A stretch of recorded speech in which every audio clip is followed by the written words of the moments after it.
Okay, so here is our K-2 book, and this is called Those Shoes.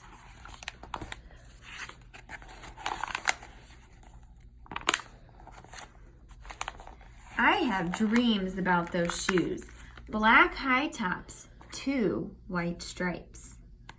Buy these shoes.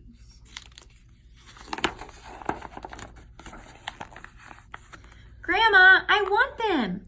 There's no room for what you want around here. Just need, Grandma says. And what you need are new boots for winter. Brandon T comes to school in those shoes. He says he's the fastest runner now. Not me. I was always the fastest before those shoes came along. Nate comes to school in those shoes too. Antonio and I count how many times Nate goes to the bathroom. 7 times in one day, just so he can walk up and down the hall real slow. Next, Alan, Jacoby, and Terrence each get a pair of those shoes.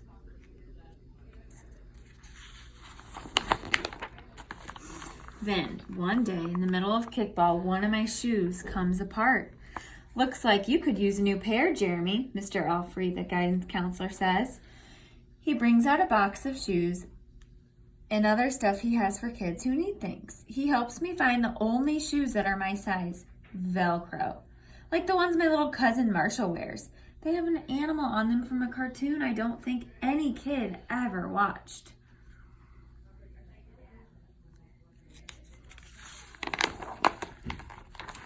When I come back to the classroom, Alan Jacoby takes one look at me, look at Mr. Alfrey's shoes and laughs, and so does Terrence, Brandon T, and everyone else. The only kid not laughing is Antonio Parker. At home, Grandma says, "How kind of Mr. Alfrey." I nod and turn my back. I'm not going to cry about any dumb shoes.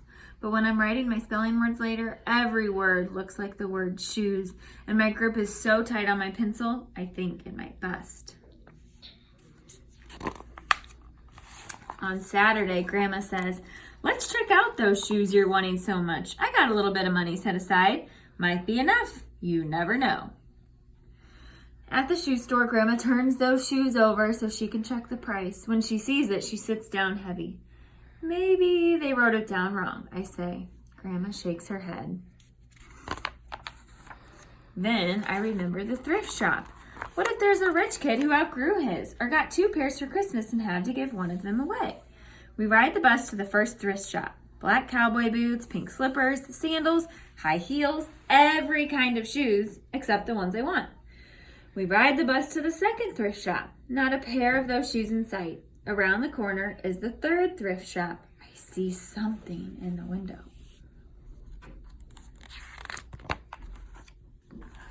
Black shoes with 2 white stripes, high tops, perfect shape, $2.50. Those shoes! My heart is pounding hard as I take off my shoes and hitch up my baggy socks. "How exciting," Grandma says. "What size are they?" I shove my foot into the first shoe, curling my toes to get my heel in. I don't know, but I think they fit. Grandma kneels on the floor and feels for my toes at the end of the shoe. "Oh, Jeremy," she says, "I can't spend good money on shoes that don't fit." I pull the other shoe on and try to walk around. "They're okay," I say, holding my breath and praying that my toes will fall off right then and there, but my toes don't fall off. I buy them anyway with my own money, and I squeeze them on and limp to the bus stop. At home, a few days later, Grandma puts a new pair of snow boots in my closet and doesn't say a word about my 2 big feet shuffling around in my 2 small shoes. "Sometimes shoes stretch," I say. Grandma gives me a hug. I check every day, but those shoes, they don't stretch.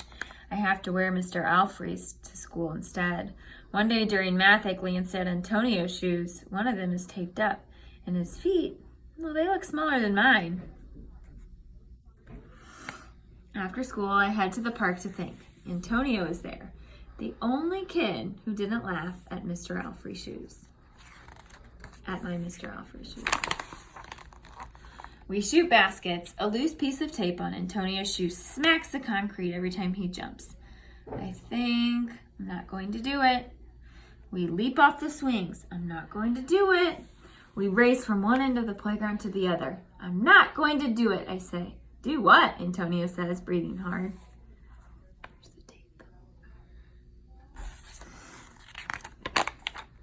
Grandma calls me for supper and invites Antonio over too.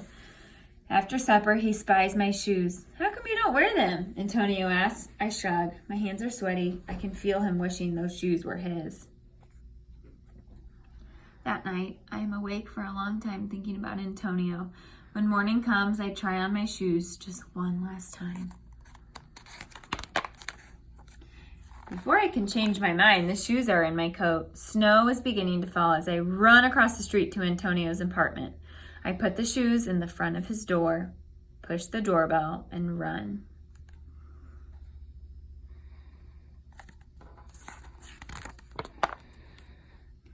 At school, Antonio is smiling big in his brand new shoes. I feel happy when I look at his face and mad when I look at my Mr. Alfrey shoes. But later, when it's time for recess, something happens. Everywhere there is snow. Leave your shoes in the hall and change into your boots, the teacher announces. Leave your shoes in the hall. It's then I remember what I have in my backpack. New boots. New black boots that no kid has ever worn before. Standing in line to go to recess, Antonio leans forward and says, "Thanks." I smile and give him a little nudge.